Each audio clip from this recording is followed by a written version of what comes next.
При простуде и особенно при кашле запомните вот эту область. Это называется центр кашля.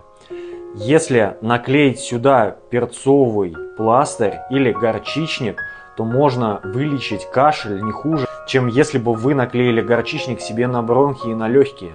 Также очень эффективно делать самомассаж этой области при кашле. Запомните и используйте. Будьте здоровы, в аккаунте еще больше полезных техник.